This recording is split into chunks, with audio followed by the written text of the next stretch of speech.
This is your place for all things Grand Rapids Griffins and all things Toledo Walleye. This is the Hockeytown West podcast with your host, Brandon Cook and Nick Harrington. And welcome back to another episode of the Hockeytown West podcast, your source for everything Grand Rapids Griffins and Toledo Walleye hockey. I am one of your hosts, Brandon.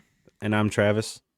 And we are back to talk about a ton of Toledo hockey. Yes, this is our Toledo Walleye weekly update, an episode purely dedicated to everything Toledo hockey. So if you're new here, that is what you're going to hear about. There might be some Griffins things that sprinkle in here. They usually end up finding their way into these episodes, but outside of that, it's usually all T-Town hockey. But before we get started, Trav, man, how you doing today? I'm good. Work was work today.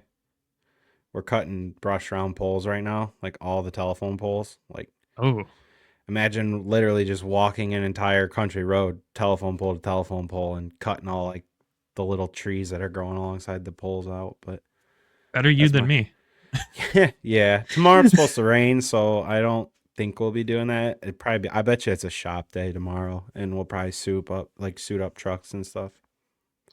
Winter's coming. Gotta get ready. What winter we get? See, you went and worked your actual job today, and I worked my second job, which is this podcast. The Griffins had their school day game today, and I was at it, and it was a lot of fun. It was a good game. We'll talk about that in our Griffins episode later on, probably this week or next week. But it's weird when the podcast suddenly like slots in as the full-time job for a day. That's like that was my 9 to 5 today because that's all I did all day was podcast stuff. And it's a weird feeling. I wish that could be the full-time feeling. Maybe one day. Who knows? Highly doubt it. I had that a day last week when I was off, like just sitting at home, like catching up notes and all that. And I'm just like, wow, I literally have a whole day in this. It's kind of fun. It's fun when that whole day includes an actual game. Like the school day games really do make it different, and doing it media wise this year, it's very different, but it was at least a little quieter for me not having to sit with the thousands of children. So I'll take that as a win. But Toledo also had their school day game today. We'll talk about that one a little later on in the episode. We're going to start and go back in time a little bit to last Friday, where we talk about the game where Fort Wayne came to town. But before we jump into that, no real news to talk about before we jump into the game. But the only thing is that, the goalie call up and send down this week from Grand Rapids did happen. I know we talked about that in the Griffins episode. If our Toledo fans didn't tune into that, obviously Jan Bednar was called up to Grand Rapids. Gage Alexander was sent down to Toledo, and I would assume he backed up Gylander today, and Bednar backed up Kosa. And I would assume when we wake up tomorrow, we'll see probably another transaction of sending them the opposite way again, because we like to give our goalies massive miles checks as their bonus every year. That's what it's going to turn into when we carry 17 million goalies as an organization. We're just going to be paying out big mileage checks to all the goalies. But who knows? Maybe we do see Gage Alexander play a game finally this weekend if he stays in Toledo. If Husso's not back with Grand Rapids, I would assume that's what's going to happen. And God, who knows what the Griffins schedule this weekend? Maybe Bedsy sees an AHL game. That would be a really interesting thing for me to see. It's something I'd really like to see, but I would assume I'll see Kosa start Friday and the goalie carousel continue as the weekend goes on. But that is really the only news in lineup updates. I mean, outside of some injuries that have plagued Toledo here a little bit, we know that Lewandowski was out over the weekend a little bit, but he was back in action today. We know that Conlon Keenan's been out of the lineup a little bit. We know Bliss has been battling something, but still playing on as the warrior he is. But we don't know specifics on the injuries, as is every minor league news coverage podcast, whatever you want to call it. No one tells details on injuries. So we'll just leave it as they're in and out of the lineup. But it was good to see Louis jump back in, and Bliss is just out here being a warrior, taking pucks left and right and battling whatever he's battling and still going out there and performing. So outside of that, let's jump into this Friday game where we saw Fort Wayne come to town, and we knew heading into this one that Fort Wayne's pretty good this year. They're a good team. I didn't expect to see the result that we ended up getting in this game, though. The quick stats rundown in this one: Toledo drops this one 5-1. It's not something we are used to saying on this podcast. The scoring goes as followed. 4 minutes, 30 seconds into the first period, Griffin Ness gets his first goal as a Walleye, first pro goal in general. Kid's been working his tail off. Brandon Hawkins mentioned that to us in one of the post-game interviews, that he's just been working constantly, and it's good to see him get rewarded getting that first. Pietila and Messina assisted on that one. And then I won't bore you guys with going through all the Fort Wayne goals, but they scored 5 consecutive goals after that. They had 2 in the first, 1 in the second, 2 in the third, one of them being on the power play. Fort Wayne's power play goes 1 for 3. Toledo Walleye go 0 for 4 on it. Fort Wayne outshoots Toledo 36-28. You saw Jan Bednar get the start in this one, blocking 33 of 36 shots. Travis, man, what happened here? Like, this is not a result we're used to talking about. Yeah, I think the biggest thing is, like Pat told us after the game, they just couldn't get to their game, and when they got to it, they couldn't stick with it. And just it's just one of them nights. Like, it seemed, and I told my buddy Brian, who sits behind me, I'm like, it's just not their night. Like, the puck wasn't bound. Like, we had 2 or 3 chances, broken sticks in front of the net. Like, they're going to shoot the puck, broken stick, or the puck would land right in front of them, bounce over their stick. Like, and then when it's in the other end, it hits Fort Wayne's stick. Next thing you know, a wide open net, and it's in the net. So it was just how it went. They started out fast. I mean, Ness with a redirection goal off of a Messina face-off win that was a shot by Pietala that got redirected in. But just a bad breakdown on their first goal for Fort Wayne. They have to Turcotte alone in front. And then, like, their second goal, Smerrick goes to clear the puck on a penalty kill, hits a guy, lands right in front of him, and he just 5-hole. Like, it's just like Bednar's probably not expecting the puck to just land right there, and let alone be on a guy's stick. The third goal is a breakaway. Bednar got shaken up but stayed in the game. Aliardi, that was a great shot. I mean, he basically banked it in off of the side of Bednar's head. Like, it's just one of them goals you're starting to see more in the sharp angles where guys like almost purposely shoot it at goaltenders' heads. As like, if they I don't can like bank, those. If they can, I mean, it's a credit to the player. If you can pull that off, I mean, it sucks for the goaltender, but if it's open, you might as well try it. And then, like, a rebound goal from a point shot for their 5th goal. It's just one of them nights. Like, and another thing Pat said, like, they didn't end plays soon enough. There were times that, like, Fort Wayne just would hem Toledo in, and they were in the Toledo end for a couple minutes at a time. And their first goal, I think they were in the offensive zone. It felt like 5 minutes. And I said to Kelsey's like, they're going to score. Like, they're either going to score or take a penalty, and then they ended up scoring. But, they break the season into 7-game stretches. Pat told us that. Well, told me that, and has told everybody that. But it was a tough start to that second 7-game segment that they're in now. But biggest thing is they just didn't capitalize on what few chances they did. And Fort Wayne played a really good road game. Yeah. I mean, one of the things you mentioned there, obviously, Bedsy took that spill there. He had the guy crash in the net and ends up going down. And he was down for a good minute there. And I know we were texting back and forth at that time, really concerned. And he ended up staying in the game. And thank God he doesn't seem to be injured based on him playing over that weekend. And whatever happened, it just might have shook him up a little bit, maybe, knocked the wind out of him, whatever it was. But that was definitely a scare I didn't want to have to deal with in this game. That's the last thing we need is Bednar going down right now. Yeah, I mean, definitely a good thing. It looked bad. Like, from my angle, like, it looked like his right leg got basically shoved inward with because the back of his leg hit the post and the net came off. But, like, it was almost one of the instances where, like, your knee goes straight backwards, like, through your leg. That's kind of like what I was, like, concerned of. Like, but, and then he just laid there. And I was just like, oh, no, like, here we go. Like, this is not what we need.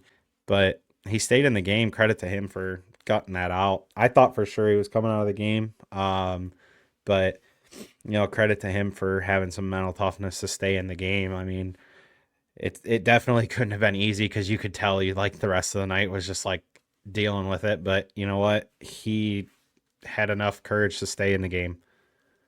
Yeah, that's what this team is made of, man. Freaking warriors that just want to play the game, and they're not going out unless they're getting dragged out. It seems like most of the guys on this team have that mentality. Which, is that a good thing? Is it a bad thing? I don't know. As long as they're not playing long enough to injure something long term, I guess is the only thing I'd say. Hopefully the boys avoid there. But like you said, man, this just wasn't their night, and every team has nights like this. Even the best teams in hockey will have nights like this, and it's just kind of something where you burn the tape and you move on.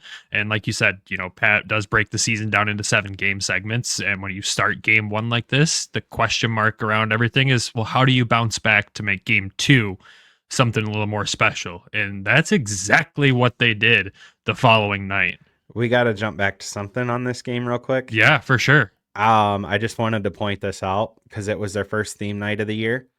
They wore their military appreciation jerseys. Yeah. And the total auction was $24,550.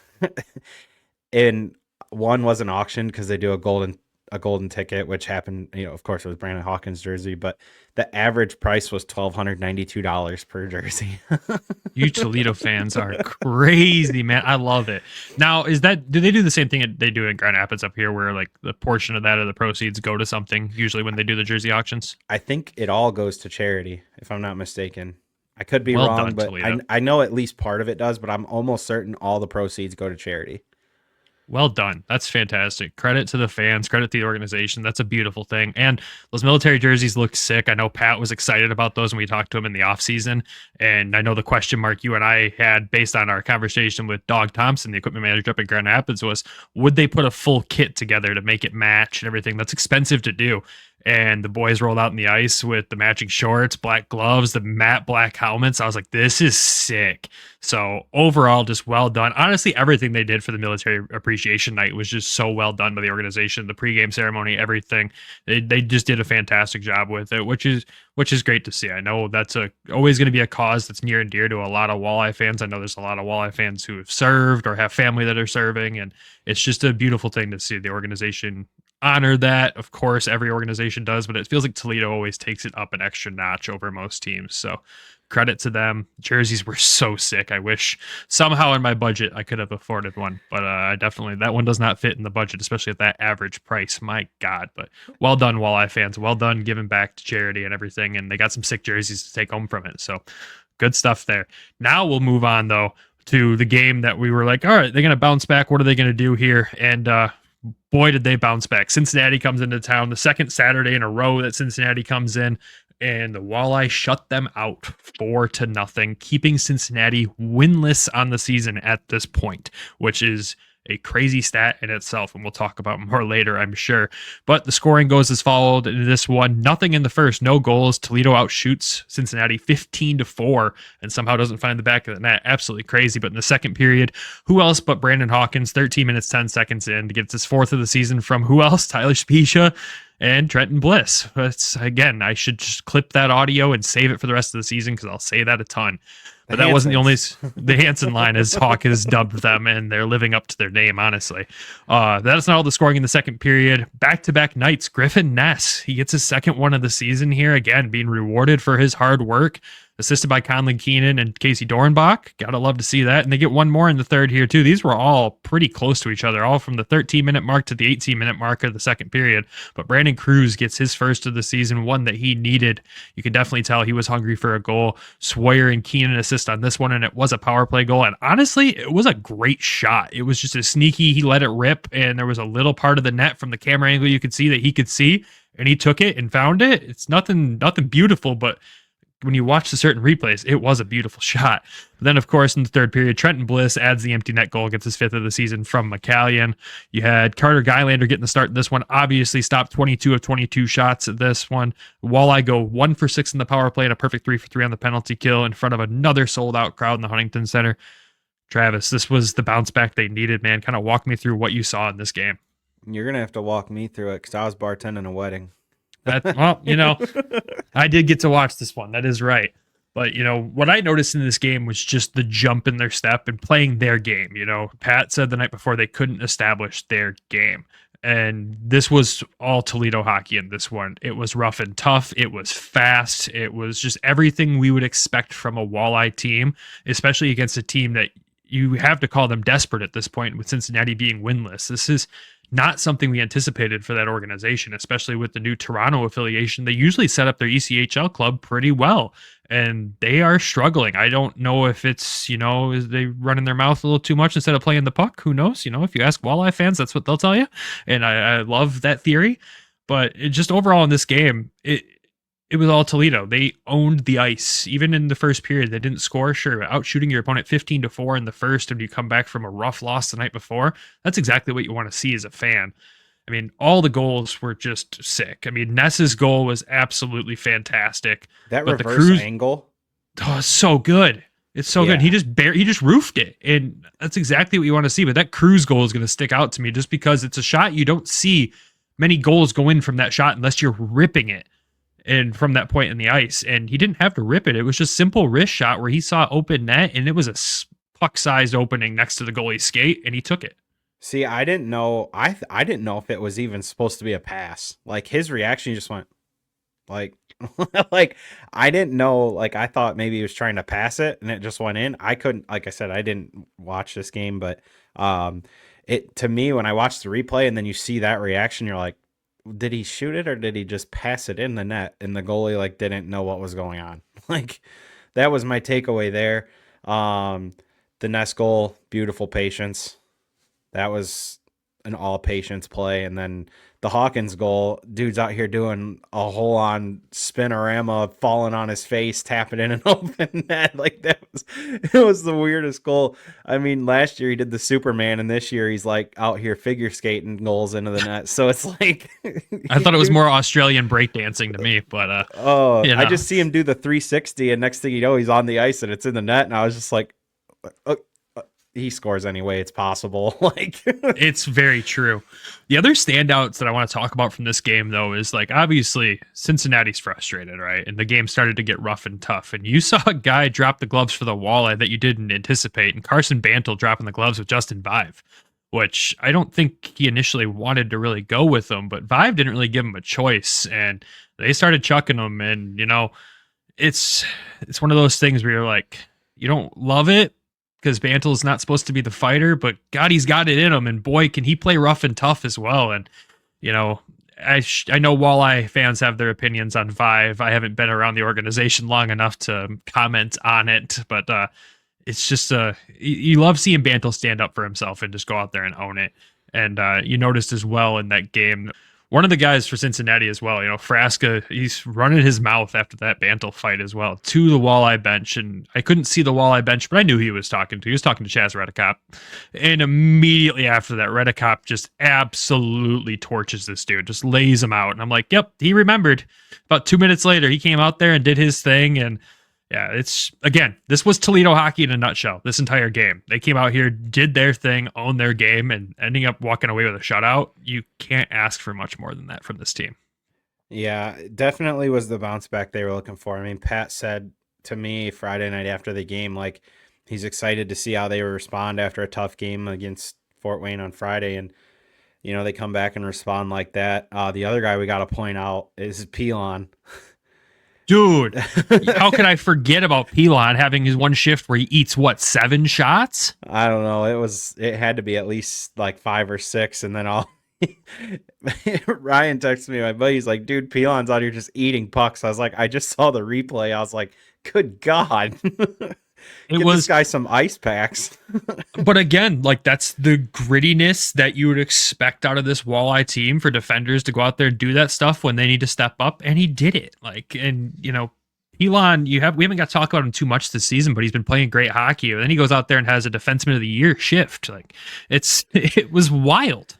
It reminded me of the when the Wings won the Cup in 08, the Zetterberg shift where he's just taking the puck away shorthanded constantly. But like this version of it, obviously it's not in the finals or for the Kelly Cup or anything, but he's out here just another block. Oh, another block. It's almost like the Wings against Florida a couple years ago where the whole team ate like 10 shots in a matter of a minute and a half, if you remember that shift.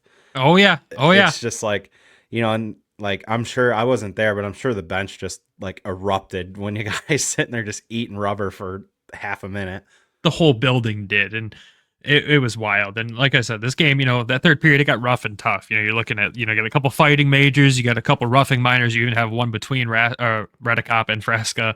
Like, that happened. There's one play that I got to call out as well before we move on. And everyone that was watching it live, I think, took it as, did Carson Bantle just run their goalie? And it was near the end of the game, within the last minute. He's coming in, breaking in on the right side of the zone, and he does get pushed into the goaltender. He does not rush him. But the craziest part is, like, he got called for charging on this, where usually charging, you don't break your stride to make the hit.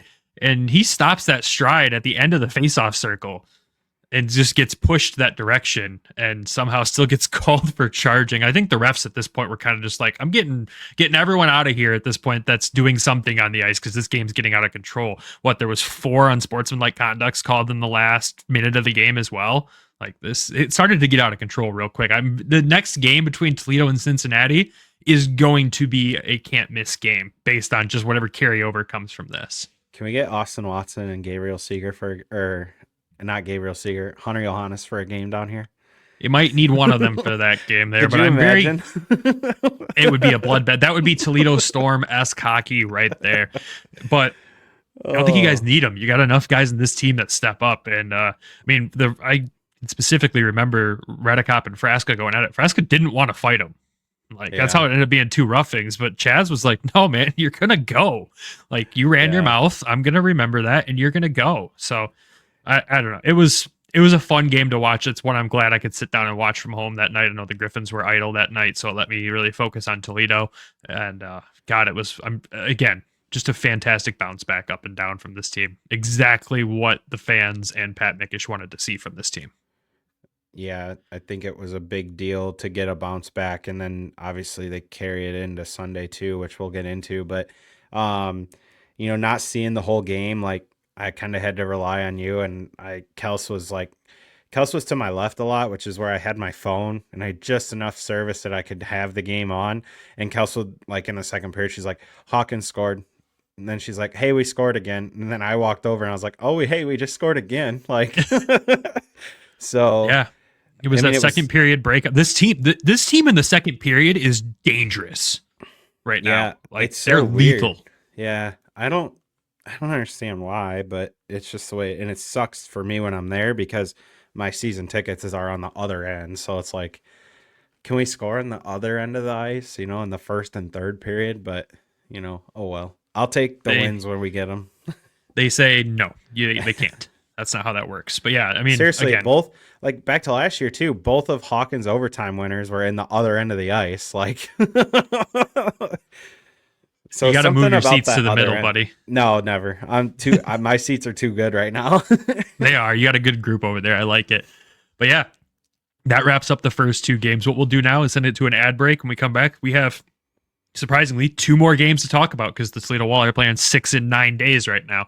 So plenty of hockey to talk about. But first, we'll send it over to the sponsor. So Nick will read the ad. When we come back, we'll recap Toledo versus Kalamazoo. The quest for the Stanley Cup starts now. The puck's dropping on the 24-25 season. Get in on all of the action at DraftKings Sportsbook, an official sports betting partner of the NHL. Super easy for the first-timers to get started. Try betting on something simple like picking a team to win. Go to the DraftKings Sportsbook app, select your team, and place your first bet. With the Red Wings opening the season on Thursday, October 10th, the current line is Detroit Red Wings a -130 on the money line. Odds and lines are subject to change between now and then. And if you are new to DraftKings, listen up. New customers bet $5 to get $200 and bonus bets instantly. Download the DraftKings Sportsbook app now and use code THPN. That's code THPN for new customers to get $200 and bonus bets when you bet just $5. Only on DraftKings. The crown is yours. Gambling problem? Call 1-800-GAMBLER. In New York, call 778-HOPE-NY or text HOPE-NY 467369. In Connecticut, help is available for problem gambling. Call 888-789-7777 or visit ccpg.org. Please play responsibly. On behalf of Boot Hill Casino and Resort, Kansas, 21 plus age and eligibility varies by jurisdiction. Void in Ontario. Bonus bets expire 168 hours after issuance. For additional terms and responsible gaming resources, see tkng.co/ice. Copyright NHL 2024. All rights reserved. Hockey is in the air, and the throw of the game is bringing Griffin fans from all over the state to the Van Andel Arena. So when you're looking to get tickets, your number one choice should be Game Time. Game Time has a new feature called Game Time Picks that makes getting tickets to see your favorite teams play live even easier. Game Time Picks filters out the fluff to show you only incredible deals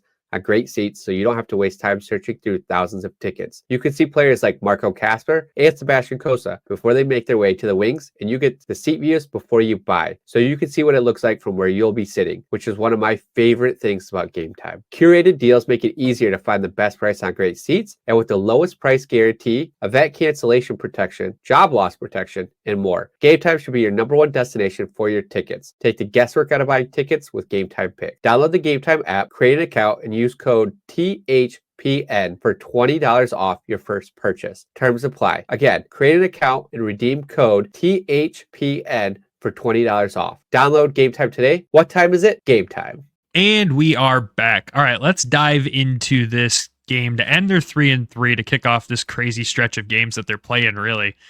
The boys got to go on the road. They come up to Kalamazoo, and if anyone remembers last season, we know what road trips to Kalamazoo usually meant. They weren't the best games for the Walleye. You see them bounce back, and then they come into Kalamazoo.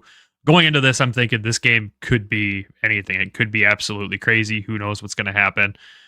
And the Walleye end up winning this one 5-3. It's exactly what I had hoped would happen, but I was definitely concerned just based on last season alone and playing in that building. It's a tough building to play in. We all know that, but only when 2,700 people show up on a Sunday, I guess it's not as tough to play in. But give you the quick rundown of the stats in this game. We'll talk about it. So scoring goes as followed.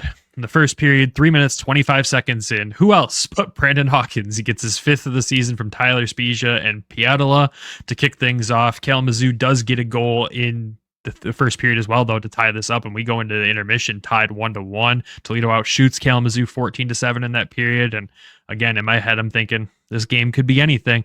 But 23 seconds into the second period, in his return to Kalamazoo for the first time since he departed the team, Chaz Redicop gets his first as a Walleye for Brandon Cruz, and it was just one of those goals. You go to the paint, and it kind of bounced off of him, and it counted. They don't ask how, they ask how many, right? But we literally sat there at the end of the first going, Chaz is going to get his first one as a Walleye in this building tonight, isn't he? And we're like, yeah, he's going to. And then 23 seconds into the second, he does it. But that wasn't all the scoring for Toledo in the second. Of course, again, Brandon Hawkins gets his 6th of the season from Tyler Spezia and Sam Craggs. And then at the 12-minute, 36-second mark of the second, Carson Bantle gets his 3rd of the season from Craggs and Cruz. Kalamazoo does get one in the literal last second of the second period to keep the game a little close, but it didn't matter. You come out in the third period, 2 minutes, 34 seconds into it. Brandon Hawkins completes the hat trick, gets his 7th of the season from Tyler Spezia on the power play. And, that's all she wrote. Kalamazoo does add one more goal there, but it didn't matter. Kalamazoo did try to keep it tight, but the Walleye, again, just came in and played their game. In this game, you see Jan Bednar get the start. He stops 22 of 25. Walleye go 1 for 4 on the power play and a perfect 1 for 1 on the penalty kill. Kalamazoo was not getting many calls in their favor, to the dismay of their fans. They were not happy about it. We can say that because we were there. You made the drive up. You got to see this game with me in person, and we got to do post game with the Walleye on the road, which is a crazy experience in itself. But I guess kind of walk me through what you saw in this game, and I'll add my thoughts. Well, I saw the twin connection all day. Like we even said it post game, like, hey, you had the twin thing going today with Hawkins and Spezia. They're not twins, but you'd think they're twins with how good they play together. They played well. I thought Chaz had a great game in his return up there. Not just because he scored. I mean, he was in the right place at a right time quite a bit in this game defensively. Obviously gets a goal. Carson Bantle, like, you seen it firsthand, like in person up Finally. Close. Yeah. Well, yeah, because he was called up by the time you came for the home opener, if I'm not mistaken. Yeah, this is the first time I've seen him skate in a game since training camp. Yeah, and I was like, dude, I told you, like, dude just skates around people, and people can't get him off the puck down here.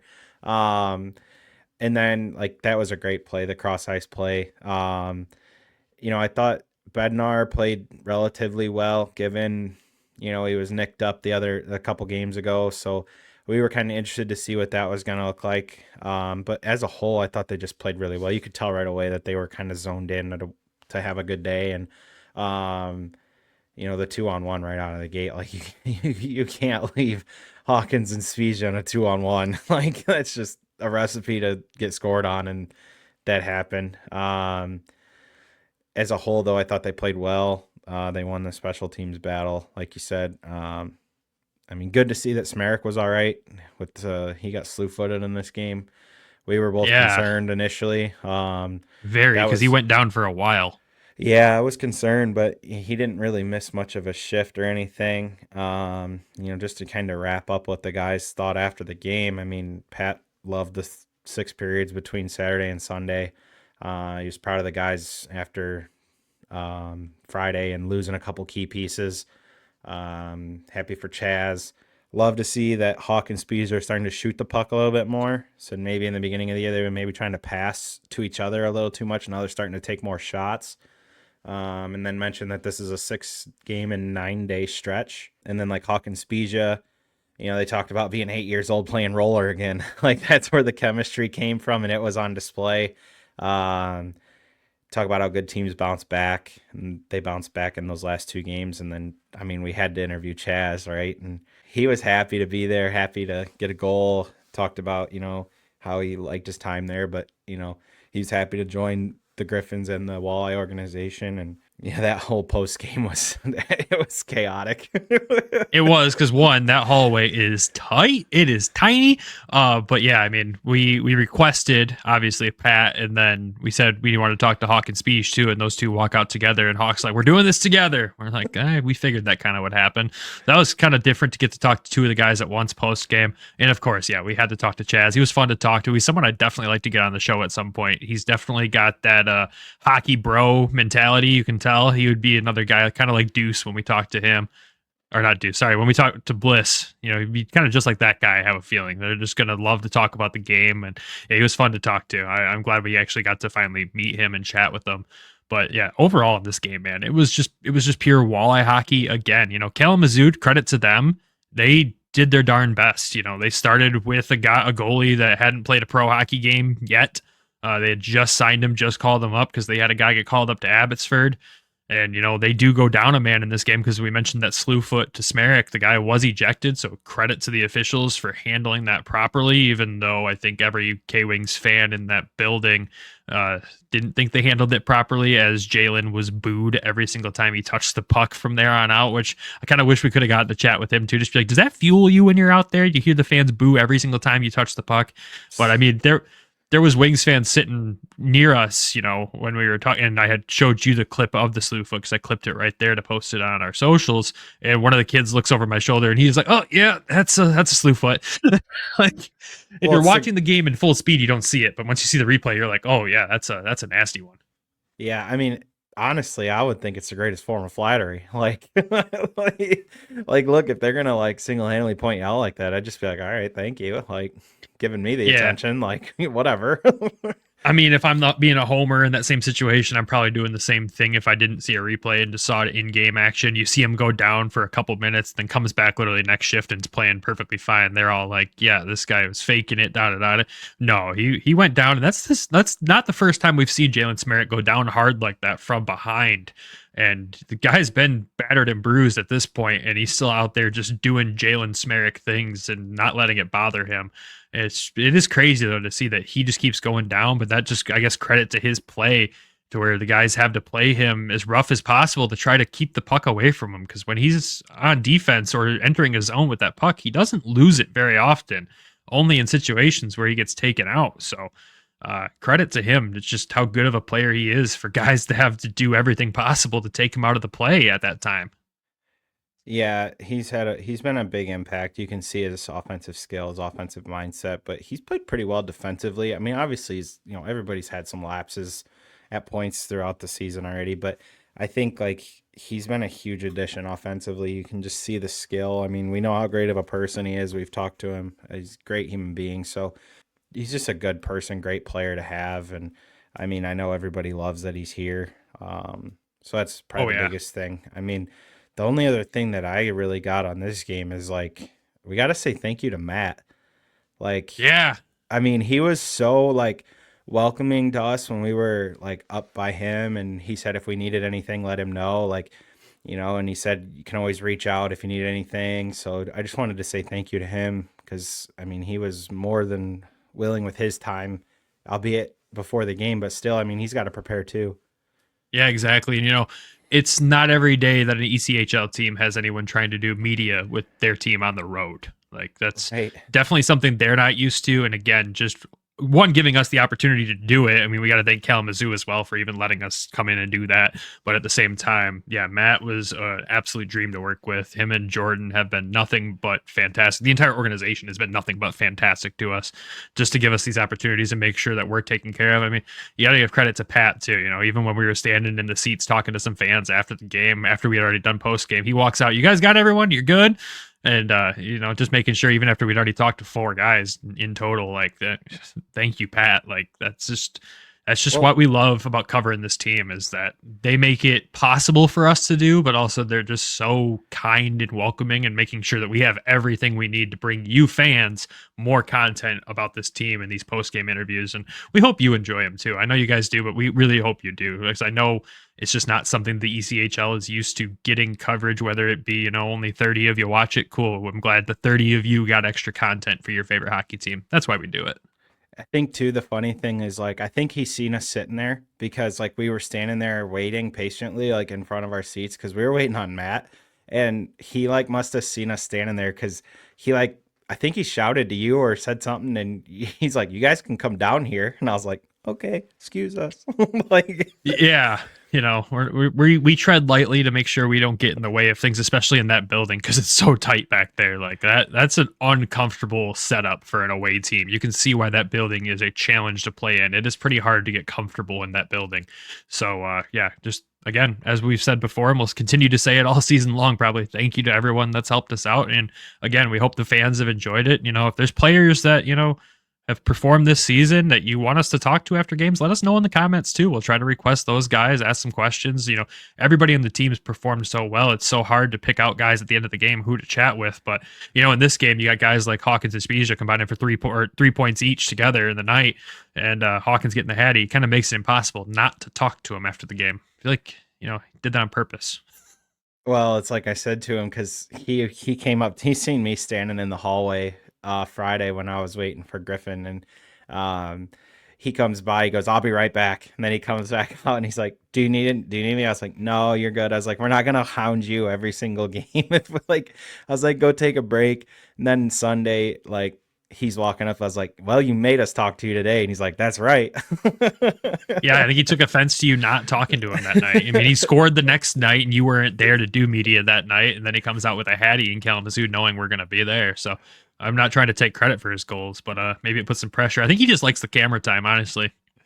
Oh, he's such a good person. He's so much fun to talk to. Like, he was like, it was funny. Like, he goes back down the hallway, you just hear, "Chaz, get out here, you got media." Oh, it was so funny. It was just a fun moment. Still the only player to drop a guy's working his balls off in a post-game interview that I've gotten to talk to. So, God, what a beauty. What a great guy. But enough about him. That does wrap up that Kalamazoo game. Again, Toledo wins this one 5-3, bounces back from that Fort Wayne game on Friday with 2 big wins, and they get a couple days off, and you get a nice school day game. Ironically, on the same day the Griffins get a school day game against a team within the same affiliation, the Griffins are playing on a school day game. I don't know how that scheduling worked out. Bob Kaiser and I were talking about that before the game today, and I was like, "Yeah, Toledo's playing their affiliate today too." And he's like, "Who writes this schedule?" Like, I don't know. But unfortunately, the Walleye didn't get the same positive result today that the Griffins had. The Walleye ended up dropping a game to Indy 4-1. And mind you, a desperate Indy team coming into this that just has not had luck on the offensive side of things. I kind of figured if they were going to find their stride, it would be an early morning game against us, catch us off guard a little bit. These morning games are hard. You can prepare all you want the same way you do for every single game, but every player will admit that these games are just weird to play. But quick rundown of the scoring here for Toledo. Only the 1 goal. It was Trenton Bliss. He got his 6th of the season from Lewandowski and Tyler Spezia on the power play. It was his 50th pro goal, so congrats to Blisser on that one. That's a big milestone for him. I'm surprised he hadn't hit it already. Honestly, I thought he did, but 50 pro goals for him. That's a nice little one to add to the trophy case there. And after that, it was all Indy. They get 2 power play goals in this game, plus an empty netter. Indy goes 2 for 5 on the power play. Toledo goes 1 for 3 on the power play. You had Carter Guylander get the start in this one. He stops 22 of 25. And the Walleye get outshot in this one, 26-23. Again, this was a desperate Indy team coming in. Pat even mentioned a desperate Indy team when we talked to him. And that's exactly the result we got. We got a team that came out high flying, trying to find their way again offensively, and they unfortunately did it against us. And it's just, again, one of those games where it's not our day, right? Yeah. I mean, I didn't get to watch a ton. Obviously, I was at work. I did watch the second period on my lunch break. It just happened to time out almost perfect. Like, couldn't have asked for better timing. But, I seen they were tied after the first period. It sounded like we started fast again. Early goal from Bliss on a nice cross ice play on a power play. But and then Indy's first goal, I mean, that was just elite 5-on-3 power play. I mean, I don't know if you've seen it, but like they worked it down to the goal line and then popped it right back out for a quick shot from the hash mark. Like that's just great play. No scoring in the second period, and it's like it looked like nobody could generate anything in that second period. Like Toledo had like 2 shots for the longest period of time in that second period. It was almost like the whole period, but and then Indy gets their second goal off of if there isn't a goal that reminds me of Joe Louis Arena, it's this goal. Like it was a shot from the point that hit the backboards, came flying out right onto a guy's stick, wide open net.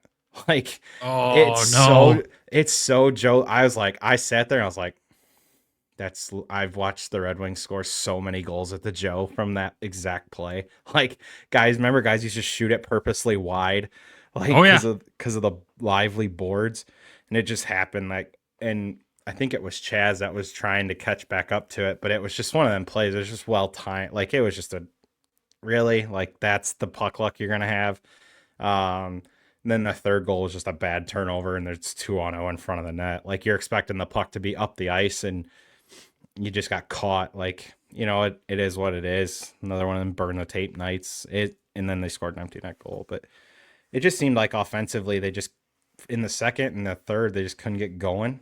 I mean, whatever the Griffins had in the first intermission, can we get a case of that for the next Walleye early game? Because man, the Griffins netted 4 in the second. We need some of that mojo down here in the day games. And it seems like for the last few years, like we always seem to struggle in these games. I remember last year, I think it was against Wheeling. We were down 4 in the third and somehow rallied back and lost in a shootout, but like still like you're chasing it. So it just seems like a trend that something just, I don't know. And it's like you said, it's a weird game. It's a weird start time. It just doesn't seem to mesh with Toledo that well. Yeah, not alone, Griffin started at 11 at least. A 10:30 start time for a hockey game is super early. And yeah, that throws everything off. Like I couldn't imagine jumping into that scenario if you're in your habits and routines that you have pregame. Like it's all out the window at that point. So everybody's a little uncomfortable when you're out there on the ice, and it just happens to fall that way. And it sucks that Toledo kind of has a track record of that. I know the Griffins had one of those for a while in the school games. Just they were not good most of the time. And like you said, the Griffins had a terrible start today in the first period. I swore they mixed up decaf coffee with regular and drank decaf before the game. That's what they looked like. And I don't know, maybe the same thing happened in Toledo, but at the same time, the Griffins were able to rally back. And it sucks that Toledo couldn't, but at the same time, it was a team that wanted to come in here and find their way offensively, and they happened to find it today. Maybe Indy's got to move all their games to morning games. Who knows? But, it's another burn the tape. We're talking about 4 games here in this 7-game stretches. Pat Mickish would break it down, and they won 2, lost 2. Yeah, so, Pat's told us they break it down into 7-game segments, which is total of 14 points. You do 2 a game. Their first segment, I think they got 10 on that number, if I'm not mistaken. I'd have to look back. But, so there's a possible 14 points. If you can get 10, that's what they shoot for. But, like, it's going to come out in the wash. So if there's a stretch where they may only get 6 or 8, but then in the next stretch they get 11 or 12, like, ideally it's going to come out in the wash. It's just a matter of you don't want 2 of them 7-game stretches to just accumulate. But again, it's only 2 games. Like, yeah, it's 2. Like, you know what? You're not going to win them all. And it's like, I think it was either Pat or Spezia said you can't dwell on. I think it was Hawkins. He's like, you can't dwell on one game mindset of a goldfish. Like, which he said, the Ted Lasso quotes on me. Yeah, he said that quite a few times. He's such a funny guy. But no, you know what? It's a tough start. Yeah, it's a professional. You're a pro. Like, you should be able to play wherever, whenever. Which it is what it is, right? I'm not really dwelling on it. I don't think anybody else should dwell on it. Christ, they're 7-3-1 right now. Yeah. So like, there's really no need to worry. You're gonna lose games. You're not gonna win 72 games. That's just the reality. Yeah, exactly. And like you said, they're off to a great start. Like you said, 7-3-1 through 11 games played, still leading the Central. They're leading the Western Conference. Well, I guess I should say tied with Kansas City at 15 points apiece there. And, that's how you want to start the season. We're 11 games in, losing a couple ain't the end of the world. And we move on, and we move on to hitting the road this weekend, heading to Norfolk against a team that is off to a great start as well. 11 games played for them. They're 6-2-3. They're leading the North Division right now and also leading the Eastern Conference. So I guess kind of what should we expect as they head on the road in this for this road trip here? Well, the biggest thing I can tell you is, man, they're getting a lot of heavyweights on their road trips to start the year. They had Idaho. Now they go down to Norfolk. Eventually, they're going to go down to Florida. They, so their big road trips are big games this year. I think the biggest thing I'm looking forward to is is there going to be the nastiness from last year? Like, if you recall, the last game is when Bliss had the dude in the headlock and was going crazy. And that's right. It was Norfolk, wasn't it? yeah, it was the Sunday game against Norfolk. So it'll be interesting. It's down there. If you don't know what their building looks like, look it up. The outside of their building is so cool. Like, it's one of the buildings I've always wanted to go to just for the outside picture. Like, it's a really cool building, but I'm interested to see if the hate's there from last year. I don't know how many guys they returned or anything like that, but obviously we've had a lot of guys come back. The other thing I'm looking forward to, obviously it's just a 2-game set, but is just how they, again, bounce back. You know, you have a tough loss at home. Now you get to go on the road for a couple days. Some team chemistry, some team bonding, stuff like that. But, I think the biggest thing is just go down there, try to get 4 points and come home. It should be a good series. It's another good test. Like you said, it's somebody from the East that is leading a division. So, based off right now, could it be a finals matchup? Never know if both teams were to make it. I'm not predicting that to happen, but I'm just saying, it could be an early preview to something down the road. But at the same time, you're not worried about that. You're worried about here and now. And I think that they'll have the right mindset going into those 2 games. Yeah, for sure. And I expect we'll see, like you said, a bounce back. I'm expecting that we'll see Toledo hockey as what we know it is, Toledo hockey. These guys are going to go out there and try to own the ice and do their thing. You'll expect to see the leading guys do their thing out there. Hawkins is 17 points in 11 games currently right now, 7 goals, 10 assists. Tyler Spezia, 13 points in 11 games. Trenton Bliss, 10 points in 10 games. You'll expect to see that. I'm more curious to see what we'll see on the goalie side of things if this carousel continues over the weekend. I hope it doesn't. I hope, we've seen Carter Gylander a couple times have to play after getting called up same day, but with them being on the road a little further away from Grand Rapids, I don't think that'll be the case. So it's really going to be interesting to see where that shakes out. And if we do get to see Gage Alexander play a game with the Walleye, I'm very curious to see what the team will play like in front of him for the first time. But outside of that, I mean, it's just going to be another fun weekend of hockey. It's unfortunate that the Griffins and Walleye playing at the exact same time both nights this weekend, so I'll have to watch replays to get the full take on the games, but I don't mind doing that, especially when the Walleye go out there and do their thing. Those replays are usually a fun way to start my next morning, because I'll usually watch them the following morning.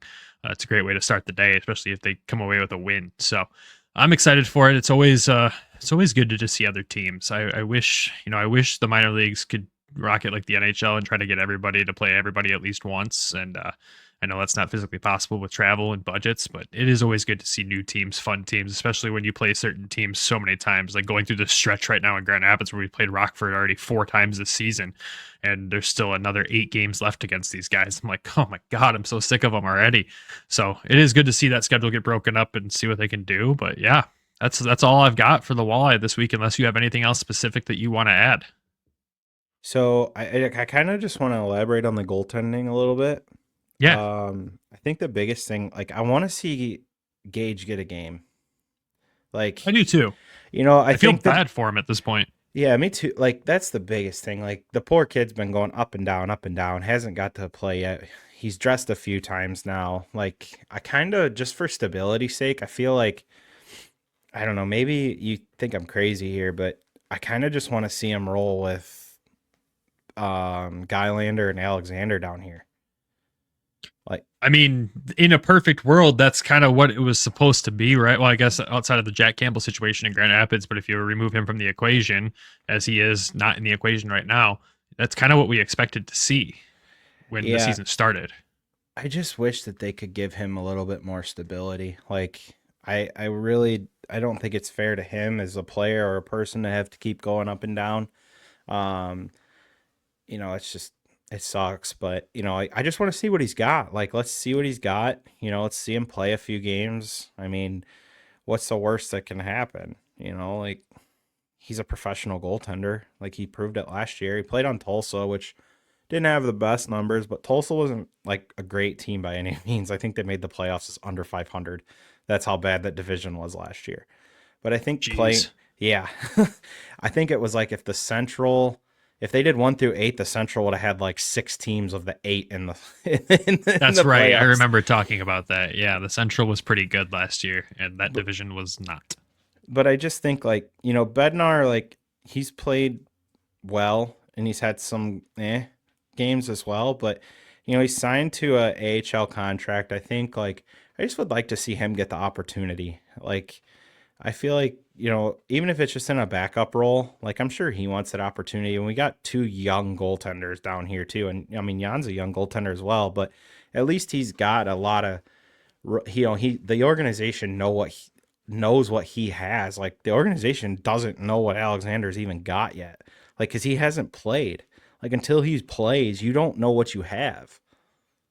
Yeah, it will be interesting to see how that situation shakes out. Like you said, I do want to see him get a game, and if he gets a game this weekend, it's going to be against a talented Norfolk team. So you're gonna kind of throw him to the fire right away. And I look at Jan Bednar on the other end. If he stays in Grand Rapids this weekend and plays one of the 2 games, he's either playing the Chicago Wolves, which they're having a season, I guess, or he's playing Milwaukee the next night. So it could be trial by fire for both of these goaltenders on a Saturday night this week, honestly. Like, a group message could be very interesting Saturday night, pending who plays where.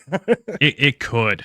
There is one actual player that I wanted to talk about too, that we've talked a little bit about him throughout this episode, but I wanted to highlight him. And just because after seeing him play on Sunday and seeing this progression that we're seeing over the last couple of weeks, Griffin Ness has to be talked about. I know you interviewed him Friday after the game, but Hawk mentioned is a guy that's working his tail off out there doing everything he possibly can, but he's really stepped up these past few games, and I'm really liking the play style I see from him, not just because he scored a couple goals, but defensively he's playing great hockey. He's playing the body well. His board battles, he's winning them really often, and he just looks like he's playing with all the confidence in the world of a guy who's got his first goal and he's not gripping the stick so tight, and he's just out here doing his thing.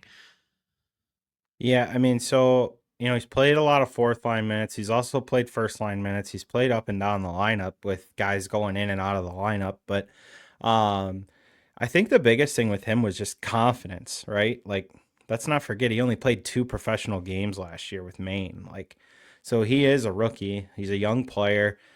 I really think that Pat found something here. I think so too. And it dates back to his USHL days. Like this is where, him being a coach down there, he's seen a player that he probably coached against quite a bit, and he's seen him have good point production in the USHL. And then he goes to college, plays more of I would assume he played more of a depth role. He didn't put up a ton of points in college, but not a bad player by any means. And then, Pat talked about in the summer getting in front of things with defense. Well, he had so many defensemen that he could afford to make a trade. And what does he do? He goes out and gets a trade. And that whole 4th line has just been honestly like almost like the little spark plug line.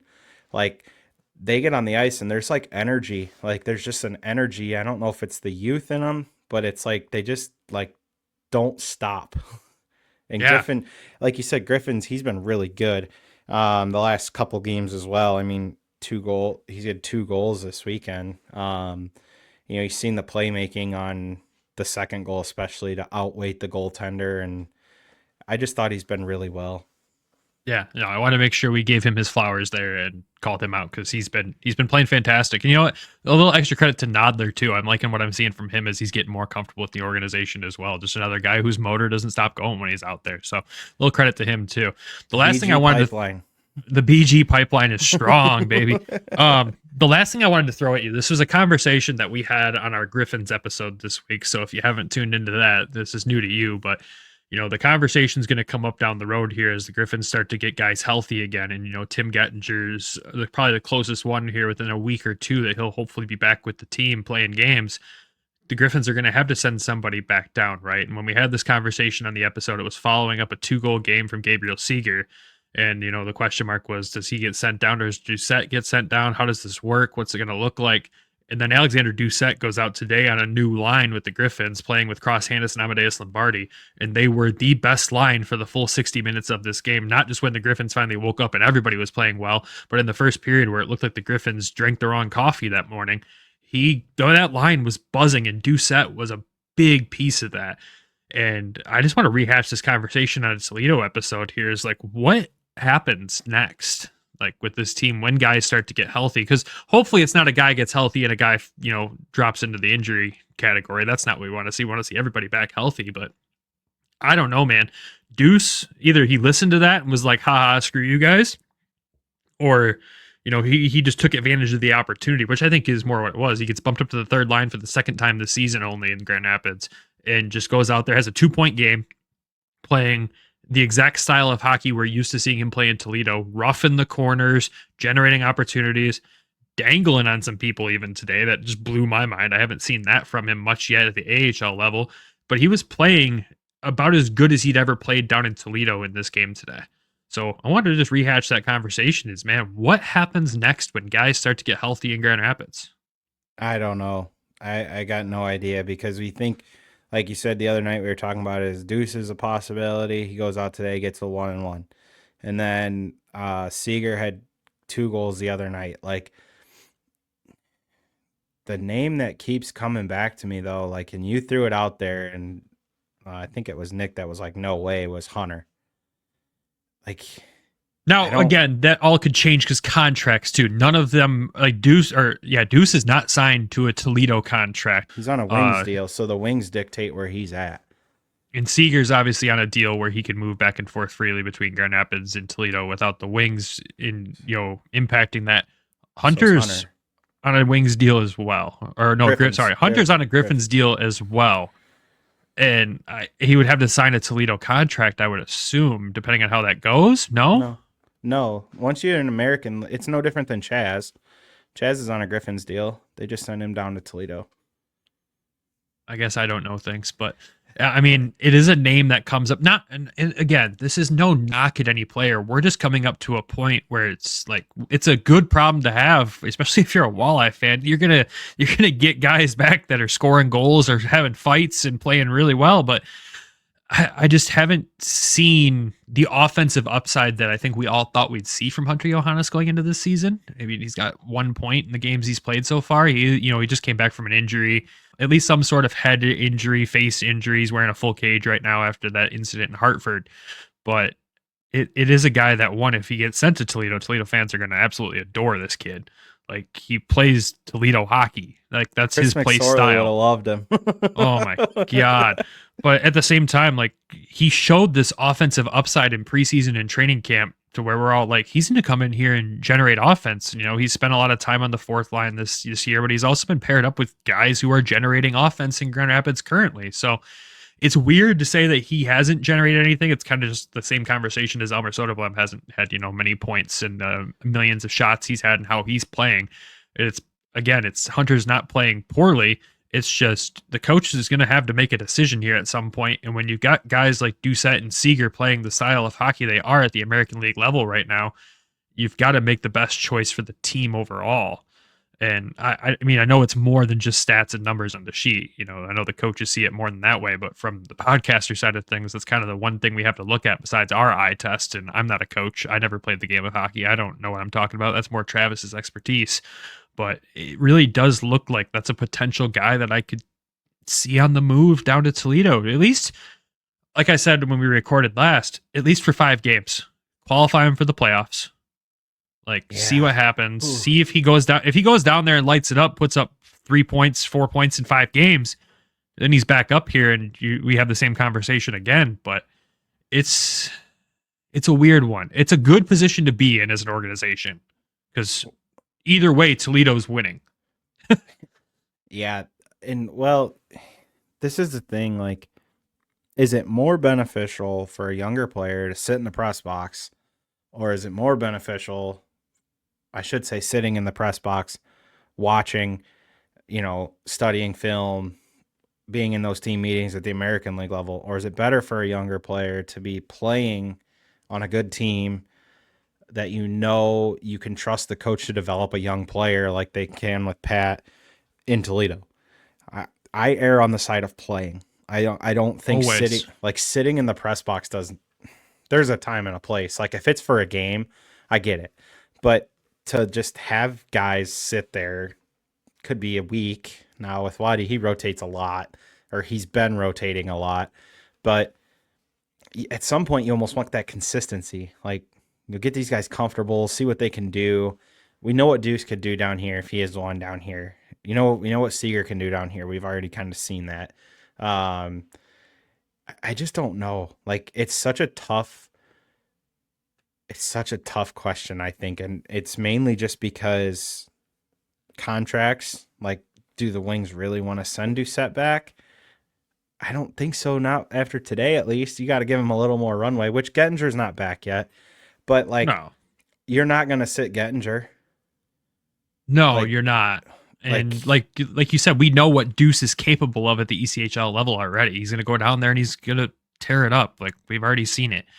And Hunter hasn't played a ton of games in Grand Rapids. You know, he joined late last season. He was here in the playoffs. And you look at the way Dan's been rotating the roster in Grand Rapids, you know, Friday's game, you had Doucette in and he didn't produce anything. Then you put the next game, you have Seider jump in and Doucette's sitting that night and Seider produces 2 goals. And then today you come in, Seider's sitting, Doucette comes in the lineup, jumps up the lineup, and he puts up 2 points and Betcher plays was on the in best today. line. And Betcher was also in today. I And think he he looked could be good a sneaky too. candidate. I really do. I think you're right, unless he goes back to junior, which who knows? There's nothing to do. Like he had 95 He's already put points up last 90. year. Yeah, exactly. Like this is where the part of me says, okay, young player, just put him down here so that he can thrive on a good team. Like the only thing that it's going to do is help you with confidence. Like we've seen look at Doucette, for example. He played in the prospects game and he was arguably one of the best players on the ice outside of Lombardi. Like, Yeah. you know what I mean? Like you could see that year of pro helped him dramatically. Like a 3rd round draft pick, 95 points in the Western League he came from? Yeah. Yep. So it's like, does it really, like, why send him back at this point when you could just send him to Toledo and he can play on a good team? You know, you got guys like your Brandon Hawkins, your Tyler Spezias, Jalen Smerrick, Chaz Redicop, Sam Craggs, all these guys that have been pros for a long period of time. And like Conlon Keenan, there's so many guys down there that if a young player comes in, they're going to mentor him in a way that is welcoming. I just think I think Betcher is probably the best answer just for development's sake. I mean, and that there's no pressure. Like there's no pressure when you're down here. Like Yeah. they showed it with Kosa. Like, look, just go down there. You're probably going to grind it out for a year, but you know what? There's no pressure. Like just take your time. Like you can't rush prospects. That's where I think Betcher makes the most sense. Now, obviously they got to figure out a contract. Because he's on a tryout agreement right now. So I think he technically would have to be signed by either the Wings or the Griffins. Mhm. Like, say the Griffins sign him for a contract for the rest of the year, and then he's sent down to Toledo. Like, I'm not saying that's the answer, but you're probably going to see one of or two of Seider, Betcher, Doucette, Johannes. Those are the 4 that make the most sense. Yeah, and when you say 2 of, like, obviously when Carter Mazer comes back, but I heard again today that is looking longer than expected again. So I think you're looking at least a month without Carter Mazer. Okay, you get one of those 4. None are bad options. No, if you're a Toledo fan, you're screaming, jumping, crying. Like, this is a great thing for the Walleye. They're just going to get even better. Like, that's the craziest part. And again, this is not a bad problem to have as an organization, and this conversation is not a dig at any of these players because they're all performing well.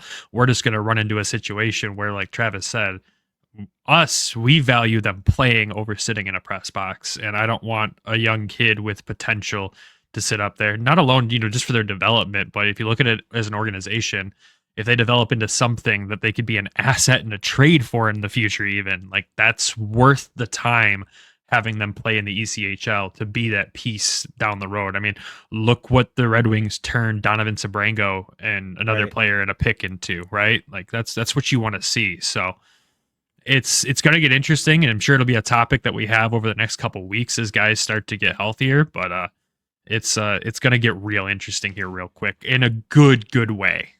Yeah, like I've said, I mean, the biggest thing is just to get these guys to play. Look what they did with Simon last year.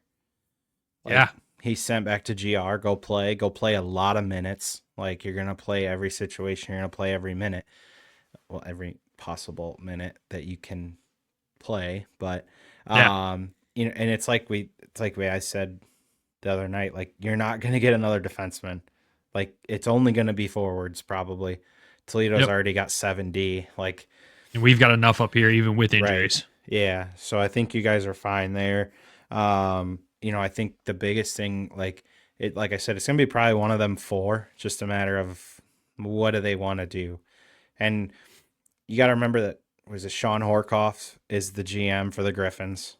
So he also, I've heard, spent a lot of time road tripping back to Toledo to see Kosa in his time. He did. So you know that they trust the Toledo organization with prospects. Like, Christ, they had a first-round draft pick here for an entire season. So I honestly think it might be Betcher. That just makes the most sense to me. And I like that move. I mean, you think 3 out of those 4 are instantly going to slot in on the second line because Pat's not breaking up that first line. There's no chance in hell that gets broken up. So Seider, Hunter, or Doucette are slotting into that second line automatically in Toledo, and that second line is already probably one of the best lines in the ECHL outside of our first line. And then Betcher, you probably see him slot into the third line to get used to the pro game, surrounded by fantastic players on that third line, and that third line automatically gets even better. Like, I know if you've listened to our Griffins episodes, we talked about Betcher a little bit, but we didn't have much to talk about, and I got to finally see him with my own eyes today, and he's good. He's really good. He's very quiet out there. He's not doing anything to blow the doors off, but he had a couple sneaky looks today on some setup plays where I was thoroughly impressed that he was getting these passes off and getting them tape to tape with only his 3rd or 4th game as a Griffin. Like, he could do some real damage in the ECHL. And I think that you're right. That's probably the best option when you're talking development of prospects. And yeah, I don't think it makes sense to send Doucette back down there. We know what he can do. We know what Seider can do already, and we thought Seider would be a Griffin to start the season, honestly. And Hunter he's just got to find his offense. And I'm sure playing with a full shield again when you're not used to it after a while is a difficult adjustment. So, well, and the one thing too, like, to think about here, like, it's so different too when you get into like your 3rd through 7th round. Like, you're almost like they're lottery tickets at that point in the draft generally. Why? It just makes the most sense if you think about it. Like, why would you want to just throw a kid to the fire in GR? Like, if he's going to play in the bottom 6, like, he could come down here. He's probably going to play in the middle 6, possibly. He's going to be on a good team. They got a good culture. You know that they're going to teach him how to be a pro the right way. So what? Like, Christ, they had Mazer and Lombardi jerseys made for them last year in case they got sent down here, which is crazy to think about at this point now. But so I mean, like, it's just a reality of the situation. Like, sometimes it's a better place to start these younger players.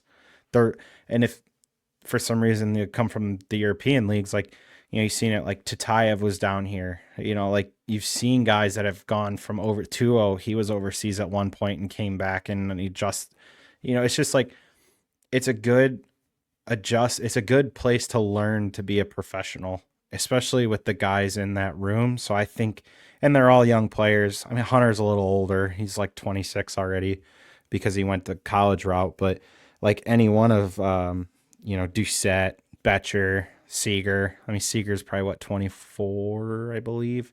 I think so. I'd have to look. But first year pro, like, again, it dates back to, like, just learning things the right way with good organization. That's the biggest thing that you can give a young player. Don't put loads of pressure on them.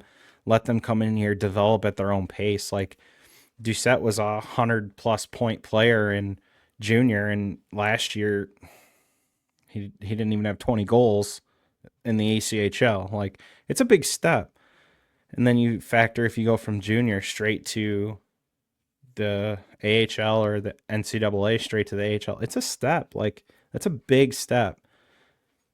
Yeah, it is. And again, this is all speculation. This is just podcast talk. We have no clue what's going to happen, but we know something will have to happen at some point. And like I've said, either way, the Toledo Walleye are winning because they're going to end up with a great player or two at some point down the road here. But it does make sense to send those younger guys down there to learn how to be a pro. And like you said, especially with the guys in that room, the moment they find out who's coming down, Keenan's getting his phone number, texting him, getting him in the group and welcoming into the team. Like, we've heard that from so many guys, that Keenan's just that guy that is a leader on this team that makes sure everyone's taken care of. Hell, we saw an example of it in Kalamazoo. Yeah. Bliss goes off the ice. Immediately, Keenan comes down from his seat where he's at, goes in the locker room, gets the okay that Bliss is all right, and gives mom and the family a thumbs up that Bliss is okay. Like, that's just the type of guy he is, and that's the guys you want around these young kids to make those impressions early on. So I think that's the right move, but we're not the GMs. We're just podcasters. We don't know until it happens. Just a sign of a good leadership group. And that's a credit to what the Walleye have built over the years with all the captains and assistant captains and guys that could be wearing letters that aren't even wearing letters right now on this team. Like, they're just loaded with talent, not talent, but leadership. I mean, you got both. Well, yeah, but I mean, Christ, you got Hawkins, Keenan, Craggs, Bliss, Smerrick, Redicop. Like, these guys have all wore letters in the ECHL. Like, it just shows you the type of player and person that they want in that room. Yeah. I mean, hell, half the Toledo Walleye could be wearing a letter at this point, but I don't think the league would allow it.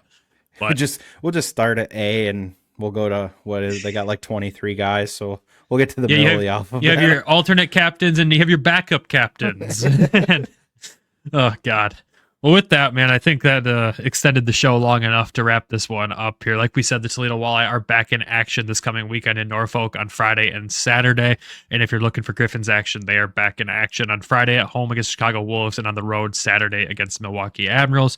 But with that, we'll end the show here. Thank you to everyone for tuning in. We'll thank our sponsors, as always, DraftKings and Game Time, and of course, the Hockey Podcast Network for being fantastic partners with us. But of course, always, we have to thank the long-standing sponsor of the show, Everything Hockey Clothing Company. Make sure you head over to everythinghockey.com. Use code WEST to save a few bucks, and it helps out the show at the same time. But of course, without our Patreon subscribers, the show would not be possible, and those currently are Alan, Lori, Randy, Derek, Griffin, and Elaine. I had to make sure I got everybody there. Oh, and Michael. Oh, I almost forgot one. We got Michael Asante as well. Thank you all for supporting the show. If you want to join them and supporting the show, head over to patreon.com/Hockeytown West podcast. Check out the tiers we have there and any bonus content we'll be putting there. I know we're dropping a Patreon exclusive episode here soon, and I know we're also trying to schedule a live stream for you all as well, so we'll have that coming up soon for you guys. But as always, thank you again for tuning in. Go Griffins. Go Walleye. Love you. Bye. Thank you for tuning in to the Hockeytown West podcast. Be sure to check us out on Twitter at HockeytownWPod and your host, Nick at GR Hockey Guy and Brandon at BrandonGR Hockey.